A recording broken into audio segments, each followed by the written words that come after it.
રક્ષાબંધનના દિવસે ભદ્રાની સાયા છે તો રાખડી ક્યારે બાંધવી? આ 4 શુભ યોગ વચ્ચે ઉજવાશે રક્ષાબંધન. જાણો શુભ સમય, તારીખ અને રાખડી બાંધવાનું શુભ મુહૂર્ત, યોગ અને મહત્વ. નમસ્કાર મિત્રો, જય શ્રી કૃષ્ણ, હર હર મહાદેવ. સ્વાગત છે તમારું એક નવા વિડીયોમાં. મિત્રો, આ વિડીયો શરૂ કરતા પહેલા મારી આપ સૌને વિનંતી છે કે આ વિડીયો અંત સુધી અવશ્ય સાંભળજો તથા વિડીયોને દરેક વ્યક્તિ સુધી જરૂરથી શેર કરજો અને વિડીયોને લાઈક કરી ચેનલને પણ સબસ્ક્રાઈબ કરી દેજો અને કોમેન્ટ બોક્સમાં સાચી શ્રદ્ધાથી જય શ્રી કૃષ્ણ, હર હર મહાદેવ લખવાનું ભૂલતા નહીં. તો ચાલો મિત્રો વિડીયોને શરૂ કરીએ. રક્ષાબંધનને હિન્દુ ધર્મનો મુખ્ય તહેવાર માનવામાં આવે છે. રક્ષાબંધન ભાઈ બહેનના પ્રેમનું પ્રતીક અને આત્મીયતા અને સ્નેહના બંધન દ્વારા સંબંધોને મજબૂત કરવાનું પર્વ છે. દર વર્ષ ભાઈઓ અને બહેનો આ પર્વની આતુરતાથી રાહ જુએ છે. રક્ષાબંધનનો તહેવાર ભાઈ અને બહેન વચ્ચેના પવિત્ર સંબંધને સમર્પિત છે. રક્ષાબંધનના દિવસે બહેનો તેમના ભાઈના કાંડા પર રાખડી બાંધે છે અને તેની સુખાકારી માટે ભગવાનને પ્રાર્થના કરે છે. રક્ષાબંધનના દિવસે ભાઈઓ તેમની બહેનોની રક્ષા કરવાનું વચન આપે છે. રક્ષાબંધનનો તહેવાર દર વર્ષ શ્રાવણ માસની પૂર્ણિમાના દિવસે ઉજવવામાં આવે છે. વર્ષ 2024માં રક્ષાબંધનનો દિવસ એટલે કે 19મી ઓગસ્ટ એ શ્રાવણ માસનો છેલ્લો સોમવાર છે, જેને ખૂબ જ શુભ સંયોગ માનવામાં આવે છે. આ સાથે રક્ષાબંધનના દિવસે વધુ આ 4 શુભ યોગો પણ બનવા જઈ રહ્યા છે.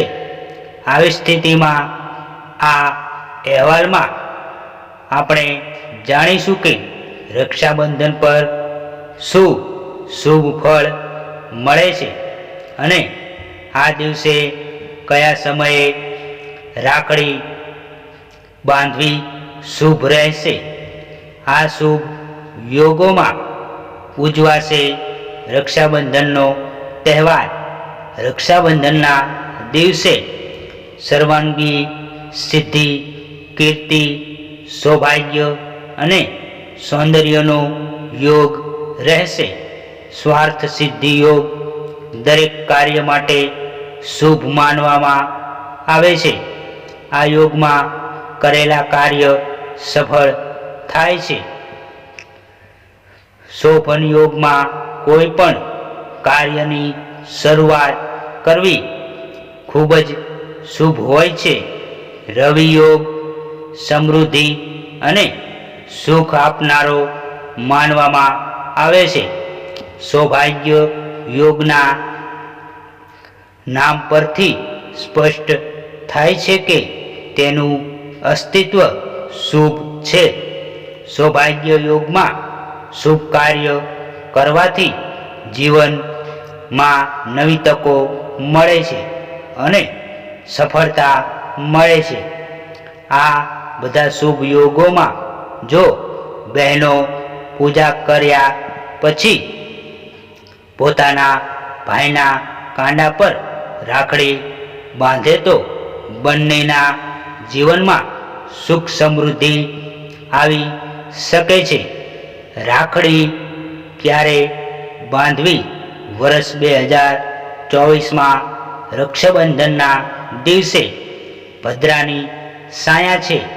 ભદ્રા 18 ઓગસ્ટે બપોરે 2:21 વાગે શરૂ થશે અને 19 ઓગસ્ટના રોજ બપોરે 1:24 વાગ્યા સુધી ચાલુ રહેશે. એટલે કે રક્ષાબંધનના દિવસે પણ ભદ્રાનો પડછાયો ત્યાં જ રહેશે.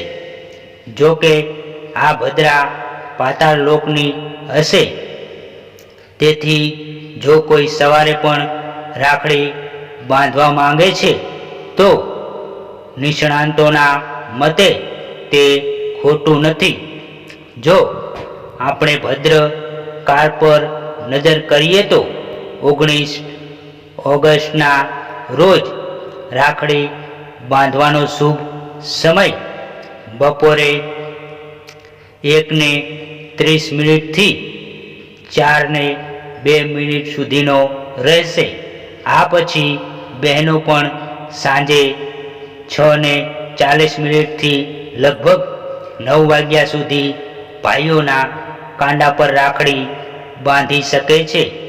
રાખડીના દિવસે ભાઈના કાંડા પર રાખડી બાંધતી વખતે બહેનોએ થાળીમાં રોલી, હળદર, ઘીનો દીવો, અક્ષત, ફળ, ફૂલ, મીઠાઈ અને રક્ષાસૂત્ર એટલે કે રાખડી રાખવી જોઈએ.